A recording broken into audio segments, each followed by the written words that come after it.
कुछ कामों को करने के लिए हमें बहुत सारे पैसे खर्च करने पड़ते हैं, लेकिन हमें अगर उनका ट्रिक पता हो तो बिना एक पैसा खर्च किए हम उसे बहुत ही आसानी से घर पे ही कर सकते हैं। Hello everyone, welcome to the channel. आज मैं लेके आ गई हूँ कुछ ऐसे बेहतरीन टिप्स एंड ट्रिक जिससे आपकी लाइफ बहुत ही आसान हो जाएगी। तो चलिए वीडियो देख लेते हैं। आज का मेरा पहला टिप है ढक्कन यानी कि लीड बनाने के ऊपर आपको ले लेना है कोई भी एक डब्बे के ऊपर का ढक्कन या कैप जिसे आप यूज़ न करते हो। मैंने यहाँ पे लिया हुआ है बच्चों के खेलने वाला एक फ्लाइंग डिस्क, और साथ में आपको ले लेना है किसी भी बॉटल के ऊपर का एक छोटा सा ढक्कन। कई बार घर में ही ऐसे सामान होते हैं जिसे हम कबाड़ समझ के फेंक देते हैं, लेकिन आप चाहें तो उन्हें वापस से उसका रीयूज़ करके बहुत अच्छी चीज़ें बना सकते हैं। तो सबसे पहले मैं इस ढक्कन पे ग्लूगन की सहायता से थोड़ा सा गम लगा दे रही हूँ। अगर आपके पास ग्लूगन न हो तो आप फेविक्विक का भी यूज़ कर सकते हैं। ग्लू को कैप के चारों तरफ अच्छे से लगा देना है और उसको तुरंत ही ढक्कन या डिस्क जो मैंने लिया हुआ है उसके ऊपर चिपका देना है। और थोड़ी देर छोड़ देने के बाद आप देखेंगे कि आपका एक बेहतरीन सा लीड बन के तैयार हो गया है। आप इस लीड का यूज़ बहुत सारी चीज़ों को ढकने में कर सकते हैं। बस इस बात का ध्यान देना है कि वो चीज़ें गर्म ना हो, क्योंकि ये प्लास्टिक का लीड है।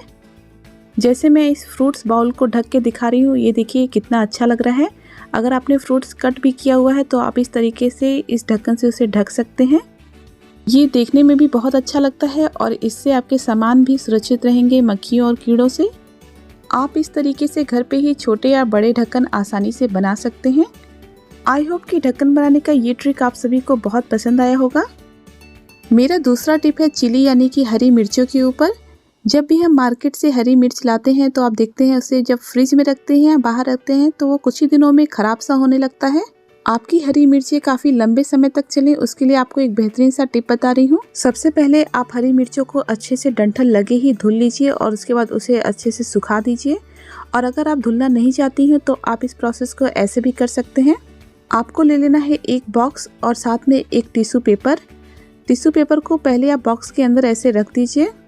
इसके बाद आप हरी मिर्चों के डंठल को तोड़ दीजिए। डंठल को तोड़ के रखने से हरी मिर्चें काफ़ी लंबे समय तक चलती हैं, लेकिन अगर आप इसे धुल के रख रही हैं तो हरी मिर्चों को डंठल लगे ही धुलना है, क्योंकि अगर आप डंठल तोड़ के धुलेंगे तो पानी मिर्चों के अंदर चला जाएगा जिससे आपकी मिर्चें जल्दी ख़राब हो जाएंगी। इसलिए जब भी इसे वॉश करें डंठल लगे ही वॉश करना है। उसके बाद इसे अच्छे से तोड़ के फिर सुखा के इस डब्बे के अंदर रख देना है। इससे आपकी हरी मिर्चें काफ़ी लंबे समय तक ख़राब नहीं होंगी। इस टिप को आप भी ज़रूर से यूज़ करें, ये बहुत ही यूज़फुल ट्रिक है। मेरा नेक्स्ट टिप है स्विच बोर्ड के ऊपर। किचन में लगा हुआ स्विच बोर्ड काम करते करते उसमें छींटे पड़ने लगती हैं, जिससे स्विच बोर्ड बहुत जल्दी गंदा हो जाता है। तो इसे साफ़ करने का एक बहुत ही आसान सा ट्रिक बता रही हूँ, जिसकी सहायता से आप इसे बहुत ही ईजिली क्लीन कर सकते हैं। आपको ले लेना है एक पेपर टॉवल और थोड़ा सा सैनिटाइज़र। सैनिटाइज़र तो आजकल हर घर में होता है। पेपर टॉवल में थोड़ा सा सैनिटाइज़र लगा देना है। उसके बाद इसे अच्छे से मिक्स कर लेना है।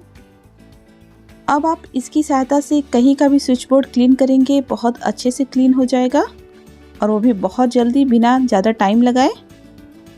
और स्विच बोर्ड के आसपास जो छींटे लगे हुए हैं वो भी इसकी सहायता से अच्छे से क्लीन हो जाते हैं। तो अब आप इजीली कहीं का भी स्विच बोर्ड इस तरीके से क्लीन कर सकते हैं। ये बहुत ही यूज़फुल ट्रिक है। आज का मेरा फोर्थ और बहुत ही यूज़फुल टिप है एल्युमिनियम फॉयल को लेके। ये सर्दियों में बहुत काम आने वाला टिप है, तो इसे ज़रूर से बहुत ध्यान से देखें। हमारे घर में जब छोटे बच्चे होते हैं तो सर्दियों में ज़रूर से उन्हें कभी न कभी सर्दी खांसी पकड़ ही लेता है, और छोटी मोटी सर्दी खांसी के लिए हम बार बार उन्हें मेडिसिन भी नहीं दे सकते हैं, क्योंकि वो भी उनके हेल्थ के लिए अच्छा नहीं होता है। तो आज मैं आपके साथ शेयर कर रही हूँ एक बहुत ही बेहतरीन सा टिप, जिससे आप यूज़ करके बच्चों को उनकी सर्दी खांसी हो जाने पे भी उन्हें बहुत जल्दी राहत देगा। सबसे पहले आपको लगा देना है पैर में विक्स, या फिर विक्स ना हो तो आप वैसलीन भी लगा सकते हैं। वैसलीन सर्दियों के लिए वैसे भी बहुत अच्छा होता है, तो वैसलीन का यूज़ आप इस प्रोसेस में कर सकते हैं। ये प्रोसेस आप बच्चों के साथ साथ बड़ों में भी कर सकते हैं, उनको भी बहुत आराम मिलेगा। वैसलीन या विक्स लगाने के बाद आपको एल्युमिनियम फॉयल का थोड़ा टुकड़ा ले लेना है और उसके ऊपर पैर रख देना है। इस बात का ध्यान दीजिएगा कि एल्युमिनियम फॉयल का जो चमकता हुआ सिरा है, यानी जो शाइनिंग वाला पार्ट है, उसे अंदर की तरफ रखना है और उसके बाद पैरों में अच्छे से इसे लपेट देना है। बहुत ही ईजिली ये पैरों में रैप हो जाता है। तो आप इसे अच्छे से दोनों पैरों में रैप कर दीजिए। सर्दियों के मौसम में सबसे ज़्यादा ठंड पैर के तलवों में ही लगता है और अगर हम इस तरीके से एल्युमिनियम फॉयल लगा देंगे तो पैरों में ठंड बिल्कुल भी नहीं लगेगा। अगर आप नॉर्मल भी आपको सर्दी खांसी नहीं हुई है और पैरों में बहुत ज़्यादा ठंड लगती है तो भी आप इस प्रोसेस को यूज़ कर सकते हैं। बस इसे थोड़ी देर तक अपने पैरों पे ऐसे ही लगे रहने देना है। इससे पैरों में होने वाली गलन बिल्कुल गायब हो जाएगी। और अगर आप कहीं बाहर भी जा रहे हैं तो इस तरीके से पैरों में लगा के अगर आप जूता पहन लेंगे और बाहर जाएंगे तो भी आपके पैरों में बिल्कुल ठंड नहीं लगेगी। अगर आप इसे नॉर्मल जाड़े में यूज़ कर रहे हैं तो आपको विक्स या वैसलीन लगाने की ज़रूरत नहीं है। आप ऐसे भी इसे फोल्ड करके अच्छे से पैर में रैप कर लीजिए। उसके बाद सॉक्स पहन के जूता पहनिए और बाहर जाइए तो देखिएगा आपके पैर में बिल्कुल ठंड नहीं लगेगी। और अगर आप बच्चों के सर्दी खांसी होने पे इसे लगा रहे हैं तो मेरे इस प्रोसेस से लगाइए और लगा देने के बाद आपको बेड पे बच्चों को आधे घंटे तक ऐसे ही रहने देना है जब वो रेस्ट कर रहे हों। उसके बाद जब इसे आप बाहर निकालें तो तुरंत ही ऐसे नहीं खोल देना है। आपको इसे ढक के ही रखना है पैर को, क्योंकि उसमें तुरंत पसीना आएगा और खोल देने पे वापस से ठंड लग जाएगी। तो जब आप बच्चों के पैरों में से एल्युमिनियम फॉयल को निकालें तो इस बात का जरूर से ध्यान दें कि पैरों को तुरंत ही हवा में न रखें। आप उसे टॉवेल या ब्लैंकेट से ढक के रखें।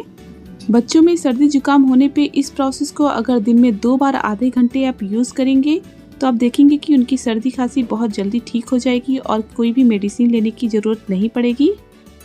एल्युमिनियम फॉयल में एक हीटिंग प्रोसेस होता है जो हमारे बॉडी को थोड़ा गर्म रखता है, तो आप इस टिप को ज़रूर से यूज़ करिए, ये आपको बहुत ही यूज़फुल लगेगा। तो फ्रेंड्स, ये थे मेरे आज के कुछ बेहतरीन टिप्स जिसे यूज़ करके आप डेली लाइफ के कामों को बहुत ही ईजिली कर सकते हैं, वो भी बिना एक पैसा खर्च किए। अगर आज की मेरी वीडियो आपको पसंद आई है तो प्लीज़ मेरे लाइक करिएगा, फ्रेंड्स और फैमिली के साथ इसे ज़्यादा से ज़्यादा शेयर करिएगा। मेरे इस चैनल पे अगर आप नए हैं तो प्लीज़ सब्सक्राइब करना न भूलिएगा। मिलती हूँ फिर एक नए वीडियो में, तब तक के लिए बाय एंड टेक केयर।